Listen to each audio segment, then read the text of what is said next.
Inilah kisah Kenshin dan Kaori, seorang pemuda kaya yang menyamar kerja sebagai cleaning service. Versi Kaori TV, episode 441. Kenshin yang tiba-tiba bercerita tentang restorannya Rena, kalau saat ini dalam bahaya, diancam banyak preman, bahkan ada oknum polisi menjadi pelindungnya, membantu preman itu. Seketika itu juga, bos besar langsung bertindak, bicara pada pengawalnya, bicara pada anak buahnya, agar mempersiapkan pertolongan, mencegah hal yang tak diinginkan. Pengawalnya pun langsung menjawab, dengan siap sedia, serta pula mengiyakan. Namun di tengah hal itu, seorang yang baru menjual tanahnya, yang dibeli oleh bos besar, beliau yang masih di situ. Ketika mendengar informasi tersebut, ada oknum polisi yang terlibat, punya pangkat yang jadi backingnya preman. Orang itu jadi marah seketika. Benaknya bicara sendiri, siapa yang berani melakukan begitu? Melakukan hal yang melanggar hukum, bukan menjaga keamanan, malah menjadi pelindung kriminal. Orang itu jadi marah sekali, tak sabar ingin mengetahui. Kemudian tiba-tiba saja, beliau bertanya pada Kenshin tentang cerita selengkapnya, termasuk di mana tempatnya. Kenshin menjawabnya, seperti yang dibilang Iwan. Dan orang itu pun bicara, kalau gitu mohon bantuannya, saya akan ikut ke sana untuk menangkapnya, menangkap mereka semua. Sekalian ingin tahu, aparat yang melanggar hukum, siapa namanya, berdinas di mana, nanti saya masukkan penjara. Kalau gitu izinkan saya menyamar, ikut makan di restoran. Oh ya, perkenalkan, nama saya Pak Soeharto. Orang itu menunjukkan kartu, sebuah identitas dirinya. Bos besar langsung membaca. Beliau langsung bilang, oh ternyata bapak ini polisi, seorang jenderal pula. Kalau gitu ini sangat kebetulan sekali. Semua orang di situ langsung terkejut. Tak disangka penjual tanah ini seorang polisi berpangkat tinggi. Kemudian sang jenderal itu bicara, jadi untuk masalah di restoran itu, biar saya yang menindaknya sampai ke akar-akarnya. Dan bos besar menjawab, terima kasih kalau gitu. Berarti saya beli tanah ini sekalian mendapat bonusnya. Kalau gitu mohon bantuannya. Bos besar bicara, dan orang itu mengiyakan. Kemudian Pak Jenderal menelpon anak buahnya untuk segera ke alamat restoran. Beliau itu berkata, tolong cepat siapkan 5 orang yang memakai seragam dinas untuk berjaga di sana. Permintaan itu langsung diterima. Anak buahnya langsung ke tempat lokasi. Kemudian bos besar dan semuanya melanjutkan bicara sebentar mengenai jual beli tanah, sekalian saling bertanya. Lalu sesaat kemudian, Pak Harto yang seorang jenderal itu, beliau ikut dalam rombongan dengan pakaian biasa, tak mengenakan seragam dinasnya. Pak Harto pun berangkat menuju ke restoran. Di saat yang demikian, polisi yang diminta sebelumnya kini sudah tiba di tempatnya. Mereka langsung berjaga di pintu pagar masuknya. Si Rena yang di dalam, serta Iwan, Ririn dan lainnya, jadi terkejut melihatnya. Tiba-tiba ada polisi di depan. Di saat yang sama itu, rombongan preman pun datang. Mereka langsung melihat polisi yang berjaga di restoran. Oleh karena hal itu, para preman itu tak jadi masuk. Mereka menunggu dan ingin tahu, ada apa yang terjadi? Kok bisa-bisanya ada beberapa polisi yang berdiri di situ? Padahal selama ini tak ada polisi dari luar yang berani mengganggu. Kemudian salah satu dari mereka langsung saja menelpon pimpinannya. Ia kemudian bertanya, gimana nih bos? Kok ada aparat keamanan di sini? Siapa mereka ini? Kok bisa melindungi restoran? Ketika dapat pemberitahuan itu, bos preman pun terkejut. Langsung saja ia menyahut, apa kalian bilang ada polisi yang berjaga? Kalau gitu tunggu saja. Kalian jangan masuk dulu. Ini aku akan teleponkan atasan polisi di sini. Kok bisa ada yang menjaga di sana? Bos preman memberitahukan, menceritakan masalah itu. Saat mendapat laporan tersebut, seorang oknum polisi berpangkat yang jadi backingnya langsung saja bicara, kalau gitu suruh anak buahmu untuk memfoto polisi yang di situ. Saya mau tahu orang mana mereka. Hal itu pun segera disampaikan. Bos preman lalu memerintahkan pada salah satu anak buahnya agar mengambil foto polisi yang saat ini ada di restoran. Setelah didapatkan, preman itu segera mengirimkan. Singkat cerita, seorang polisi berpangkat itu bilang, Oh ini toh rupanya. Ini polisi bukan dari sini, tapi dari luar wilayah ini. Pangkat mereka masih rendah. Kok berani datang ke sini tanpa izin? Biar saya ke sana mengurusnya.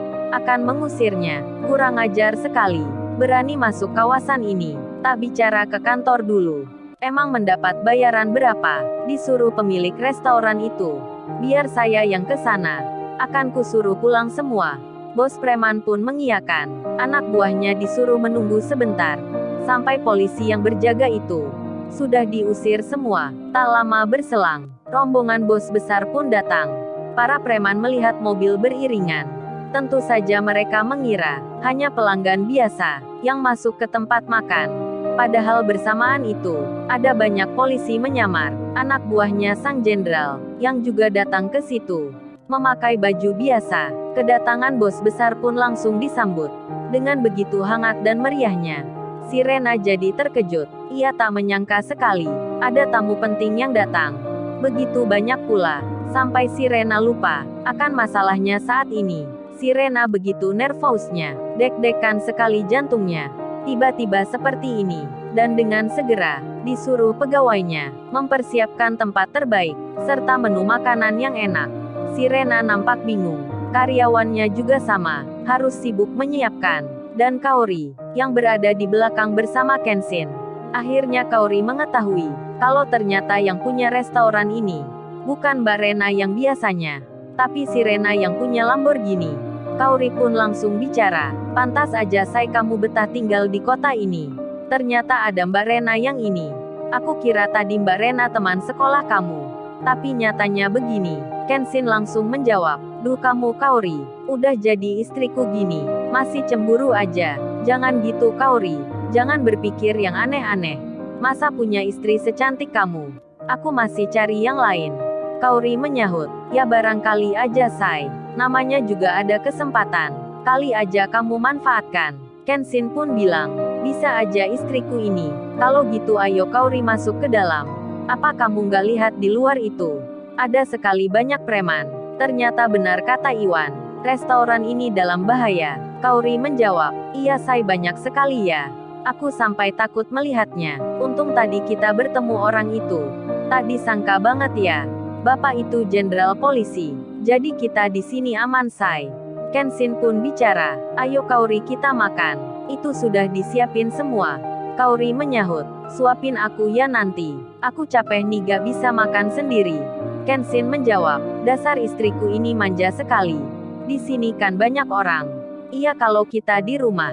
Itu nggak mengapa. Aku suapin kamu. Kalau di sini kan tempat yang umum. Entar kita malah jadi perhatian. Dilihat banyak orang. Kaori bicara, kan itu nggak mengapa say. Lagian kita kan udah menikah. Kenshin menyahut, iya nggak mengapa Kaori. Tapi ini kan ada ayahku. Ada ayahmu. Ada Pak Michael. Serta banyak lagi lainnya. Masa kamu nggak malu? Udah dewasa minta disuapin. Kaori pun bilang, iya deh aku mengerti. Kan aku cuman bicara aja. Gitu aja dianggap serius. Kenshin pun langsung berkata, Kaori kamu ini mirip anak kecil aja ya. Makan ciki sampai belepotan begini. Ini pipi kamu sampai kena sausnya.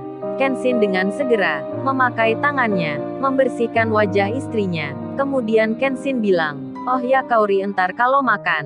Kamu yang hati-hati ya.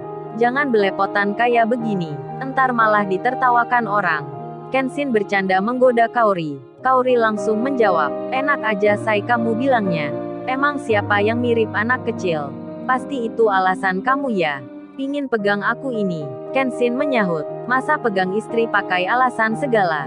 Kamu ada-ada aja. Kaori pun tersenyum. Lalu setelah hal itu, mereka masuk ke dalam. Sirena langsung melihatnya. Di saat yang demikian, seorang polisi berpangkat, yang jadi backingnya preman, sudah tiba di depan restoran.